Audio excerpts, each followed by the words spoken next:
Hi there, welcome back to my channel. Everybody's been doing this 10 crafty question thing while I've had my nose buried in 17th century British Civil War documents and organising an exhibition. Scary stuff. Hard work, but scary. Anyway, while I was buried, Michelle from Tape and Twine Creative Cottage Studio very sneakily tagged me in this thing, so now I've come up for air. I feel honour bound to get this thing done, so without further ado, we'll go into the questions. What is your name? I was born in Elizabeth. The trouble is, when I was growing up, my mum used to say my name in a very particular way when I was in trouble, so really, Elizabeth was doomed to reside in official documents only, wasn't she? Elizabeth! That kind of thing. I toyed with variations of nicknames as a teenager, but Liz felt like the right one, and it stuck ever since. I mean, my mom still calls me Elizabeth, even when I'm not in trouble. As for my last name, it's Van Wessem. It's not the one I was born with. I was married just over a year ago to my long-standing partner. We've been together 16 years, so people keep asking me if married life is any different, any better. It's just about the same, really. Anyway, he's a Van Wessem, he's Dutch, and you know what? I like being a Van Wessem. It's different, it's kind of cool. Which leads me on to the next question: how did I come up with my YouTube channel name? Well, I like my married name so much I decided it would work as a channel name. Certainly different, and my Etsy store has the same name too. It's branding and that, so it's cool. My favourite craft? Anything paper related. I mean, I went through a phase of card making about 10 years ago, but I stopped that when I went to uni in 2011 as a mature student. Gave all my crafting stuff to my mum, and she started doing it. I picked up crafting about 5 years ago though. My fingers had the itch. And I think I said this before, but I got into journal making via bullet journals. I still do, make the inserts for my traveller's notebooks. Not seen this before. Let me show you.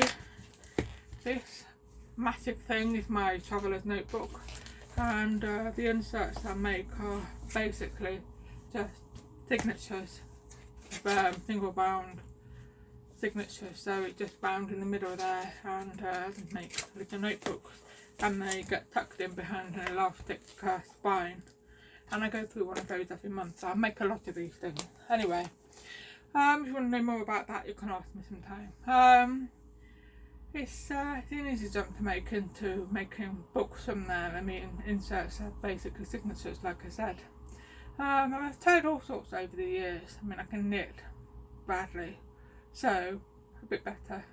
I mean, I watched the historical costume makers on YouTube, you know, with a great enviousness. People like Bernadette Banner, Morgan Donner, Kathy Hay, all of those ladies, but no, I know my limits with material. I just lose patience with the way it moves around on you, and it's so frustrating. I just paper stays put, it's much easier to work with.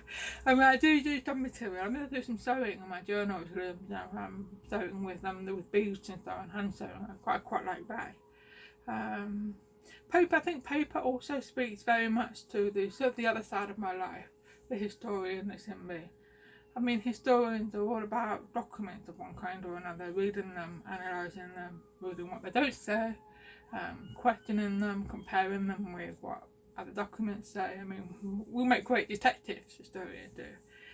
So anyway, I've handled a lot of paper in the last 9 years or so, and I think the earliest document, and I'm taking the term document very loosely now, it's over 3,000 years old. It's an ancient Greek coin from Athens. You can tell it's from Athens because it's got the owl of Athena on it, silver, very heavy thing, and that was in a museum up in Manchester.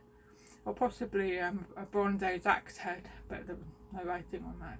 I mean, the branch of history that I'm from, that I work in, by the way, takes a very sort of wide approach to the idea of what constitutes a document. I'm a local historian, so we take everything we can get, from landscape through to art, to objects, literary items, and, you know, documents as well. Paper document, that is. I got way off the topic there. I mean, that is going to happen again. I'm warning you. I like rambling. Anyway, long story short, I like paper. Lots of paper. Give me all the paper. Now, what's next? Favourite place to shop for crafts? Two places really. The internet, the world. I know, that's a cop-out in a way, but I'm actually quite serious about the world part. I don't divide shops into sort of crafty and non-crafty. I mean, I'm sure there are certain shops that I would go to if I've got something quite specific that I want. I don't know, a heat gun or a specific brand of glue or something. Then there are certain shops that I would go to. So, for example, Hobbycraft. But outside of that, I just constantly keep my eye out for crafty stuff. It's amazing what you can find in places. Even when you go into a shop that you think has got absolutely nothing to do with crafty stuff, you can generally find something. I mean, I even managed to come home from grocery shopping once with a 60-year-old medical encyclopedia. So if I can do that, then I can find crafty stuff almost anywhere. Top 5 crafty YouTube channels. Who came up with these questions? Let's say this, I swear. 5, only 5. It's impossible. Can't do 5, please. I mean, look at this guy. Over 155 subscriptions. I can't choose 5. Fine. Tell you what. Let's play it like this. Let's take it as a given that the usual suspects, Tracy, Nick, Gail, Wendy, Nancy, Johanna and Jen are mentioned to death by everybody, okay?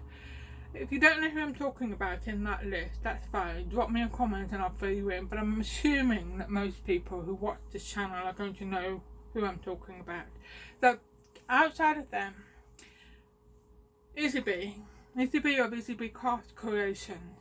I mean, she is great. She's one of the first I found that was British. I found Izzy B before I found Tracy, which is quite unusual, I think. And she's great. She's so can do, and I mean that in the sense of she creates templates much the same way that Genevieve does, but her templates are quite how can I put this? Almost anybody could create a journal, create a book from her templates, and they're brilliant. And I still use them in some ways. I mean, things like I've got a template from one of her kits for a spine, and it's a piece of paper, and it's got the spine thing in the middle, and then there's a gap, and there's the other thing there. And what I do is I use that template to create the spine, and I then stick the hardcover for the books too. And then when the time comes to actually cover them and so on, you can push them together, and it's just the right gap to create that sort of, if you're looking at crossways at the book, it goes like that, and then the book comes down here.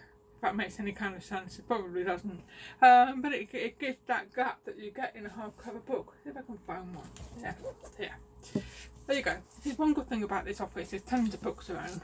Right, let's see. Can you see it? There's like at the edge there. It goes in, it dips in. Well, the template that Izzy has is just the right gap to actually create that dip in. And it makes for a really, really nice hardcover book, I think. So, yeah, that's Izzy. Who else? Do we have to stick to the Disney Junk Journal community? No. Okay, I've decided. No, we don't. Good. In that case, the next one is Bernadette Banner. If you haven't seen any of Bernadette's work, go and watch. The link is below. Her rant on correcting historical Halloween costumes is a joy to behold as a historian. I adore her. Please go and watch her. Who else? Jennifer from Sea Lemon. She is the go-to starting point, I think, for different kinds of bookbinding. I think, as well as a lot of other fun and crafty projects. She's good. How many years have I done? 3. Okay, 2 more. Becca, the Happy Ever Crafter. It's a great name, by the way, for a YouTube channel. Want to know about calligraphy? Anything to do with calligraphy? I mean, paper and writing, like, you know, they go together like peas and tomato ketchup. Yeah, peas and tomato ketchup. Trust me, they go together. This tomato ketchup sticks the peas together and makes eating them far, far easier. They're having it running across the plate. Try it sometime. I love it. But anyway, digression again. Who else? I know, I'm going to cheat. I'm going to give 6. Yeah, I know. My rule, my video. I'm going to go for a junk journalist called Deborah from Attic Lane because she covers a whole range of paper crafts, from journaling to cards, you know, a whole bunch of stuff. Her coffee break tutorial, that's fab. A tutorial isn't just a small thing that you can watch over a coffee break. No, it's a brilliant idea. It's great. And the other one I'm going to go for is going to be Cara from Boho Berry, which is a channel with tons of bullet journaling and stuff like that, with doodles and all sorts. Very inspirational type of thing. It's a good one to watch. Well, what's next on this list? Favourite colour. You know, I go through phases with this. Right now it's pale green, that colour. It's on the wall. It's kind of green that gets on new leaf buds in spring, you know, very calming. It used to be red, and before that it was purple. Thankfully it doesn't change too often. I mean, I went through the green thing when I moved into this house 5 years ago. But it does occasionally cause issues. I mean, my husband, who works with computers, never lets me forget the time that I chose my laptop because it matched my hair colour. It used to be bright red out of the bottle, you see.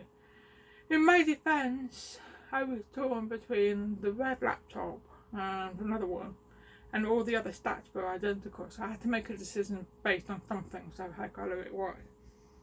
Yeah, it made sense to me at the time, but he never let me forget it. Anyway, favourite craft tools. I'm going to get analytical about this one. Does anybody remember Nick's challenge about a year ago? I need a drink. Be right back. Nick the Booksmith challenge about a year or so ago. I saw it. There's the island challenge where she said you could take 5 items or something like that to the island and you had to create a journal with them and all kinds of rules and stuff. I put the link to the kick-off video in the description box below. I mean, it's ended now, but thinking along those terms, you can do a journal without scissors or a cutting board because you can just rip the pages into shape. Paper and card is a material, not a tool. So is pens. You can fold without a tool. Maybe a needle, because you know you've got to be able to sew them together. Ooh. Getting really devious now. My hand, maybe my hand. Yeah, my hand. My favourite craft tool is my hand. Or, actually, thinking even more devious, my brain. Now you see why I do a PhD. I'm constantly thinking like this. Anyway, final answer. No quarter fan malarkey. My final answer is my brain. That's my favourite craft tool. Where does my love for crafting come from? I think like many people, it's a sort of family thing. I mean, my mum does cards at the moment, I think I said earlier. She's done all sorts of things. I mean, she's done quilling, she's done felting, she's done crochet.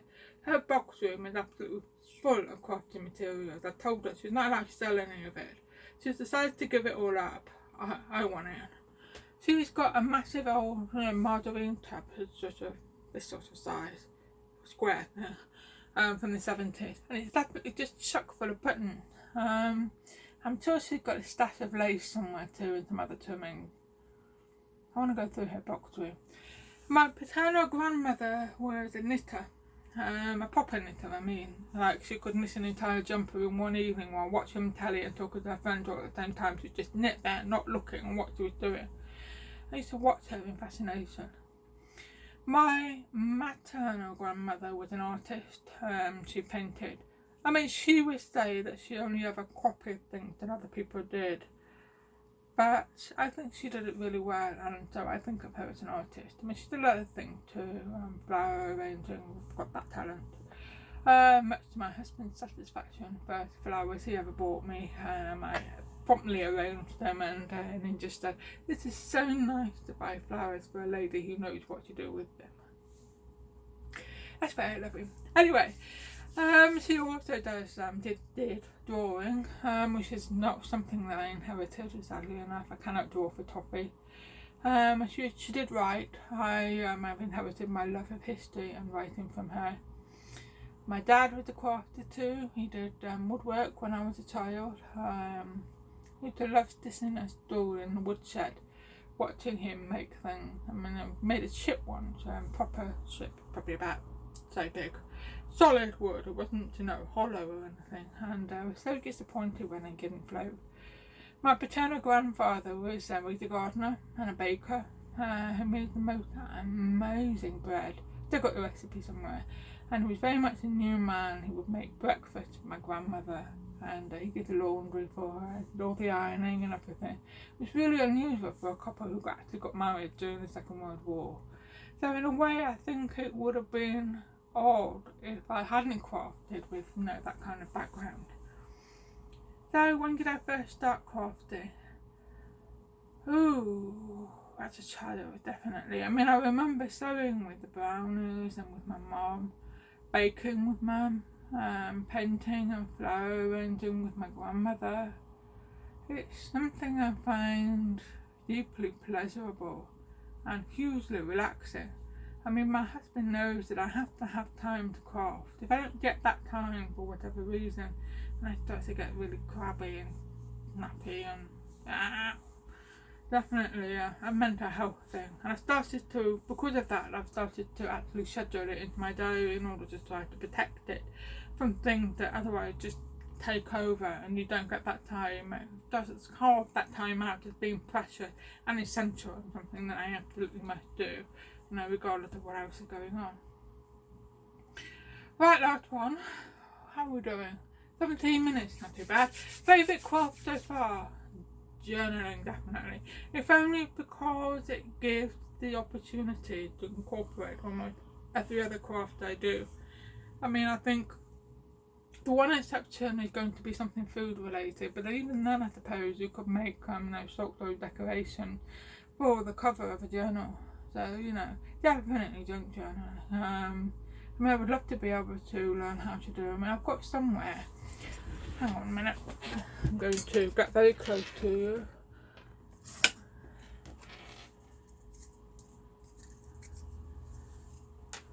I've got here a beautiful, beautiful rose. Copper rose that was made by a friend. It's kind of dusty and covered with cobwebs. Which tells you how often I clean my office. Not very. But let me show this to you. Isn't that stunningly beautiful? It's actually intended to be made, apparently. It was made to go at the end of a curtain pole. But he only ever made the one, and I happened to see it at their house, and I was like, I really like that, that's beautiful, I don't know what you can have it. It's so nice. Now, that kind of thing, I would love to be able to make this kind of thing. I mean, this would be, maybe not this specific one model, because this is actually quite heavy, but imagine something like this, flatter, on the front cover of a journal. That would be really, really nice, and could be absolutely beautiful. I mean, it's even got the little bits that you get on the end of a rose, I've got a technical name, I can't remember what. It's even got that on them. So it's just the most perfect rose, just happened to be made out of beautiful copper. That's just stunning. Anyway, because of that, I mean, that kind of thing is why I think junk journaling is just so addictive, because you can incorporate almost any other type of craft. I can't think of anything that you couldn't in some way or form bring into junk journaling. It's so creative, it has very, very little in the way of rules, and I just love that. I love that freedom to just create and go for it, really.